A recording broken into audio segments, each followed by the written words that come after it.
السلام علیکم ورحمۃ اللہ وبرکاتہ۔ اب ہم اگلے کوشچن کی طرف موو کرتے ہیں، اور یہ تھوڑا سا مزید کراس ہے سوال، اور ظاہر ہے کہ یہ سوال آئے ہیں جو میں پیش کر رہا ہوں کہ لوگوں کے بارے میں بتایا گیا کہ دعوت اسلامی کے کچھ ذمہ داران یا نگران جب وہ دعوت اسلامی کا کام کرتے ہیں تو ہم ان کے کاروبار میں بڑی ترقی دیکھتے ہیں، گاڑی لے لیتے ہیں یا بعضوں کا ترقی کر جاتے ہیں۔ پوچھو بھائی یہ کیسے ہو گیا، تو کہتے ہیں یہ دعوت اسلامی کا کام کیا تو اس کی برکت ہے۔ یہ کیسی برکت ہے کہ دین کا کام کر رہے ہیں اور آپ کا پیسہ بڑھ رہا ہے؟ یہ اصول یاد رکھیں کہ نیکی میں برکت ہے اور گناہوں میں نحوست ہے۔ تو گناہ میں آپ بولو کہ گناہ گار تو بڑا مالدار ہوتا ہے، نمرود بڑا مالدار تھا اور پوری دنیا پر اس کی حکومت تھی، تو آپ بولو کہ تو تھا ہی مطلب یعنی کہ نان مسلم، تو یہ تو برکت، یہ برکت نہیں ہے، یہ مطلب اس کے لیے تباہی ہے۔ قارون کا خزانہ مشہور ہے، بہت بڑا مالدار تھا لیکن وہ زمین میں دھس گیا اور اس کا خزانہ اس کے سر پر ساتھ میں دھسا جا رہا ہے۔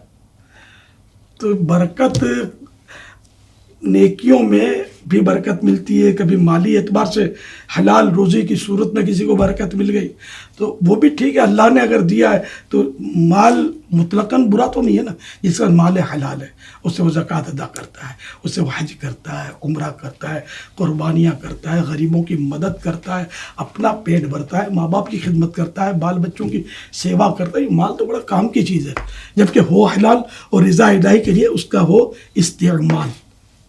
باقی 2 نمبر کا مال تو پھر 2 نمبر کا وہ جہنم میں لے جائے گا، جیسے رشوت کا مال ہے یا چوری کا مال، یا مطلب یہ کہ جھوٹ بول کر دھوکہ دے کر جو کاروبار چمکاتے ہیں اپنا اور لوگوں کو دھوکہ دے کر جو مال حاصل کیا، ظاہر ہے وہ تو گناہ کے کام ہے اور یہ جہنم میں لے جانے والے کام ہیں۔ تو اگر کوئی مالدار ہو گیا ہے اتفاق سے تو سب تو مالدار نہیں ہوئے الحمدللہ۔ ویسے بھی میں تسلی کی لیے کروں، دعوت اسلامی کا ایک پورا نیٹ ورک ہے اور ایک سسٹم بنا ہوا ہے، اور جتنا بھی چندہ ہوتا ہے نا، چاہے 1 روپے کا چندہ بھی اگر کوئی بھی علاقہ کرے گا نا، اس کے لیے یہی سسٹم بنا ہوا ہے کہ وہ دعوت اسلامی کی مالیات کو جمع کروائے گا۔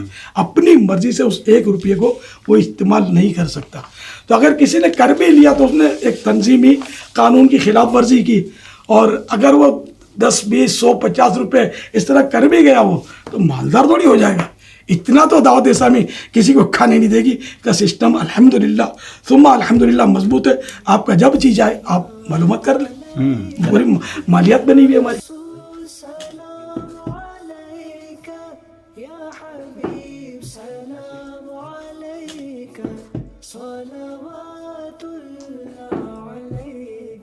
حضور یہ بات تو چلیں آپ نے کلیئر کر دی کہ دعوت اسلامی کا نیٹ ورک ہے اور حساب جو ہے وہ بڑا مضبوط ہے اور اس طرح کوئی چندہ نہیں کھا سکتا، لیکن کچھ لوگوں کو ہم نے دیکھا ہے بڑا آگے بڑھ کے چندہ کر رہے ہوتے ہیں، تو کچھ کمیشن دیتے ہیں آپ جو چندہ کرنے والے ہیں کہ بھائی اتنا پیسے لاؤ گے تو اتنے پیسے ملیں گے، تو شاید اس وجہ سے مالدار بن گئے ہوں کہ کروڑوں روپے جمع کیے تو لاکھوں مل جائیں گے؟ نہیں الحمدللہ ایسا کوئی سسٹم نہیں ہے ہمارے پاس کہ جو چندہ کرے اس کو کوئی پرسنٹیج ملتے ہوں یا کھالے اکٹھی کرے قربانی کی، تو اس کو کوئی ایسا کچھ بھی سسٹم نہیں ہے ہمارا۔ اللہ پاک اس کو نیکیاں دیتا ہے، واہ، اور جس کو نیکیاں دیتا ہے ہو سکتا ہے کہ کچھ اس کو دنیاوی طور پر بھی ترقی مل جائے، برکتیں مل جائیں کہ اپنے مطلب ایک آسان زندگی وہ گزار سکے۔ ہم کچھ نہیں دیتے یعنی آپ اس طرح چندہ کرنے والے کو۔ یعنی آپ یہ ذہن دے رہے ہیں کہ کسی بھی مذہبی آدمی کو، مسجد کے امام صاحب ہیں یا کوئی نیک آدمی ہے، مذہبی آدمی ہے، اگر اس نے گاڑی لے لی یا وہ حج پہ جا رہا ہے یا وہ کوئی اس نے خرچہ کیا تو اس پہ بدگمانی نہیں کرنی چاہیے؟ نہ میرے کو تو اعتراض ہوتا تھا کہ تم ہر سال حج کے پہ کیسے پہنچ جاتے ہو۔ میں نے جواب دیا اس کے، الحمدللہ مجھے اللہ کے بندے جو ہیں وہ دے دیتے ہیں پیسے، بلکہ ایسا بھی ہوتا ہے بعض اوقات کہ ایک سے زیادہ اسلامی بھائی بول رہے ہوتے ہیں کہ ہمارے پیسوں سے جاؤ، ہمارے پیسوں سے جاؤ، تو یہ اللہ نے ان کے دلوں میں عزت ڈالی ہے، اس نے زن ان کا۔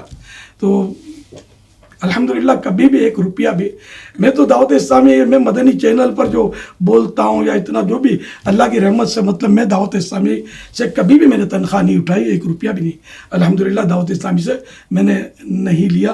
میں تو کئی بار کہہ چکا ہوں مدنی مذاکرے میں چائے کے کپ آتے ہیں، میں نے اب تک تو یاد پڑتا ہے میں نے کبھی دعوت اسلامی کی چائے نہیں پی۔ اللہ، ہماری چائے میں بھی چائے پیتا ہوں، ہماری اپنی بن کر آتی ہے چائے۔ میں الحمدللہ کوشش کرتا ہوں، اور ایک تھوڑا احساس ہوتا ہے کہ ایسا نہ ہو کہ میں دعوت اسلامی کے چائے پی لوں اور دعوت اسلامی کی بریانی کھا لوں، کہ کہیں ایسا نہ ہو کہ میرا ثواب جو ہے وہ بھی کٹ ہو جائے۔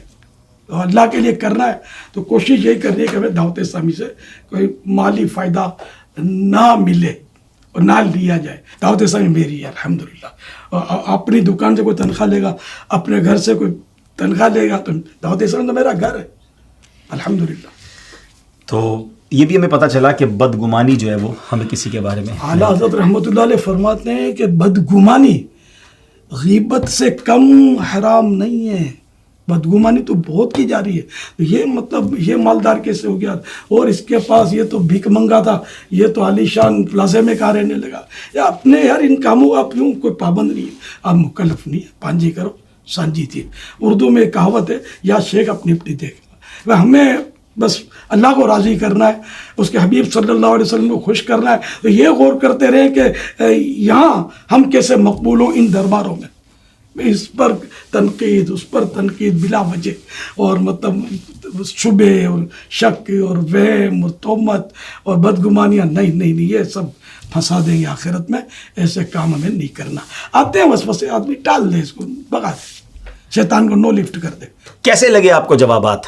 ایک بار پھر وضاحت کر دوں, سوالات میرے نہیں بلکہ ہمیں ملے تھے, لیکن جو تدبر, جو نرمی اور جو شفقت سے جواب ملے. نارملی ایسا ہوتا نہیں ہے, جب کسی پر اعتراض کیا جائے, ڈائریکٹ اٹیک کیا جائے, تو وہ بعض اوقات ہارش ہو جاتے ہیں, سخت ہو جاتے ہیں. مگر آپ نے دیکھا مسکراہٹ کے ساتھ, نرمی کے ساتھ, شفقت کے ساتھ ہمیں جوابات ملے. اور اللہ سے دعا کرتا ہوں کہ آپ کی غلط فہمیاں دور ہوئی ہوں, لیکن مجھے پتہ ہے آپ کے ذہنوں میں کچھ اور سوالات. اور ابھی اس کی ایک اور ایپیسوڈ باقی ہے, تو اگلی ایپیسوڈ میں پھر ملاقات کرتے ہیں اور